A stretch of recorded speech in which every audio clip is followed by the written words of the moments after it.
بسم الله الرحمن الرحيم. قل يا عبادي الذين أسرفوا على أنفسهم لا تقنطوا من رحمة الله. پارہ 24 سورہ الزمر، رکوع 6 آیت نمبر 53 تا 55۔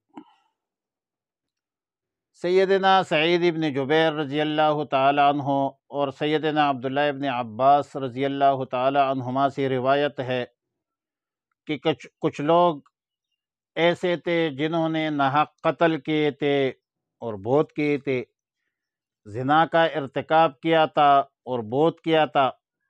رسول اللہ صلی اللہ علیہ وسلم کے پاس تشریف لائے اور عرض کی کہ جس دین کے طرف یا رسول اللہ صلی اللہ علیہ وسلم آپ ہمیں دعوت دے رہے ہیں یہ تو بہت اچھا دین ہے، لیکن ہمیں یہ فکر ہے کہ جب ہم اتنے بڑے بڑے گناہ کر چکے ہیں تو اب اگر مسلمان بھی ہو گئے تو کیا ہمارا توبہ قبول ہو سکے گی؟ تو اس پر اللہ تعالیٰ نے یہ آیات نازل فرمائی، اخرجہ البخاری بمعناہ وکذا فی القرطبی۔ آیات کے مضمون کا خلاصہ یہ ہے کہ مرنے سے پہلے بڑے بڑے گناہ پر بھی اللہ رب العالمین توبہ قبول فرماتے ہیں، یہاں تک کہ کفر، شرک اور معصیت بھی معاف ہو جاتی ہے۔ سچی توبہ سے سب کچھ معاف ہو جاتا ہے، اور اس لیے اللہ کی رحمت سے نا امید اور مایوس نہ ہو۔ ان الاسلام یہدم ما کان قبلہ۔ سیدنا عبداللہ ابن عمر رضی اللہ تعالی عنہما سے روایت ہے کہ آیت مذکورہ قرآن کریم کی سب آیتوں میں سب سے زیادہ امید افزا ہے، اور سیدنا عبداللہ ابن عباس رضی اللہ تعالی عنہما کا قول ہے کہ سب سے زیادہ امید و رجا کی آیت یہ ہے کہ ان ربک لذو مغفرۃ للناس علی ظلمہم۔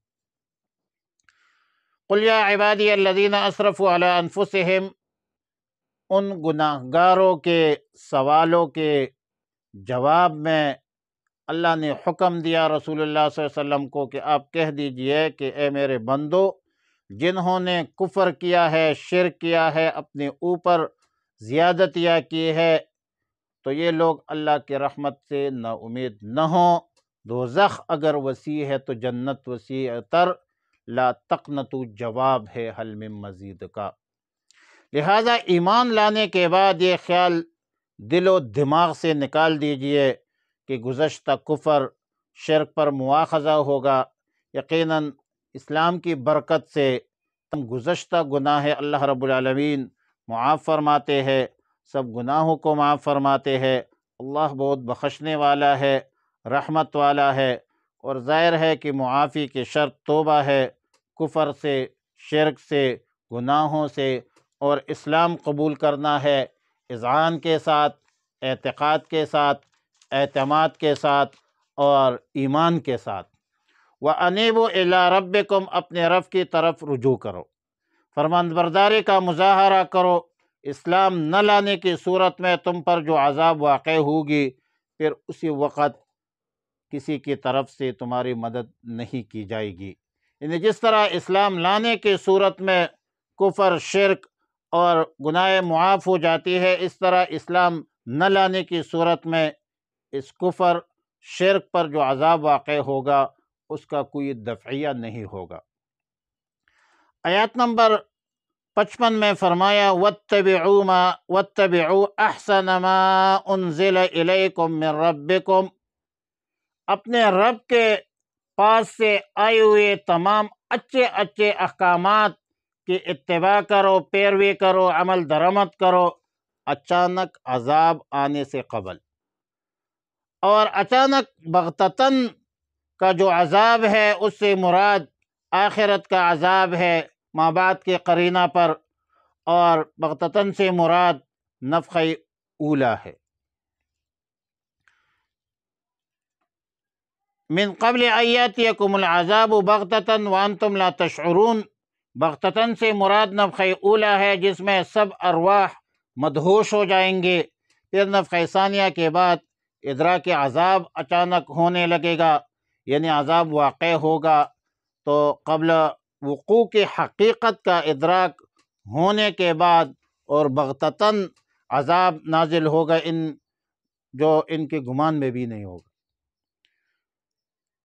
اس آیہ وَاتَّبِعُوا أَحْسَنَ مَا أُنزِلَ إِلَيْكُم مِّن رَبِّكُم کے حوالے سے جو احسن علم سے قریب اور پورا ہے کریم ما انزل، اس لحاظ اور اس بات کہا سکتا ہے کہ جتنی کتابیں تورات، انجیل، زبور، صحائف وہ بھی اللہ کی طرف سے نازل ہوئی، ان سب کتابوں میں احسن کہ قرآن کریم قذافی القرطبی خیر ہے۔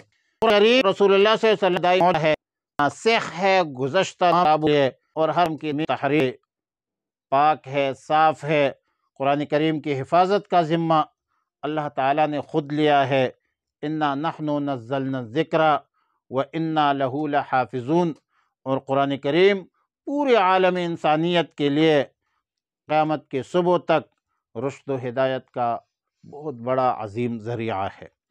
فرمایا قل کہہ دیجئے یا عبادی الذین اسرفوا، اے میرے بندو، الذین اسرفوا جنہوں نے زیادتی کی ہے، علی انفسہم اپنے جانوں پر، لا تقنطوا مایوس نہ ہو من رحمت اللہ اللہ کی رحمت سے، ان اللہ یغفر الذنوب جمیعا بے شک اللہ بخش دے گا گناہ سب، انہ هو الغفور الرحیم بے شک وہ بڑا بخشنے والا رحم والا ہے۔ وَأَنِيبُوا إِلَىٰ رَبِّكُمْ رجوع کرو اپنے رب کی طرف، وَأَسْلِمُوا حکم مانو لہو اس کا، من قبل ان یأتیکم العذاب اس سے پہلے کہ آ جائے تم پر عذاب، ثم لا تنصرون پھر تم کو مدد بھی نہیں مل سکے گی۔ واتبعوا اور پیروی کرو، احسن ما انزل الیکم ان بہترین باتوں کی جو نازل کی گئی ہے تمہاری طرف، من ربکم تمہارے رب کی طرف سے، من قبل اس سے پہلے کہ ایاتیکم العذاب کہ آ جائے تم پر عذاب بغتتاً اچانک، وانتم لا تشعرون اور تم کو خبر بھی نہ ہو۔ وصلی اللہ علیہ الامین وعلی اہلہ الطیبین واصحابہ الطاہرین وعلی من تبعہم بإحسان الی یوم الدین۔ اللہم لا تقتلنا بغضبک ولا تہلکنا بعذابک وعافنا قبل ذلک۔ اللہم ربنا اتمم لنا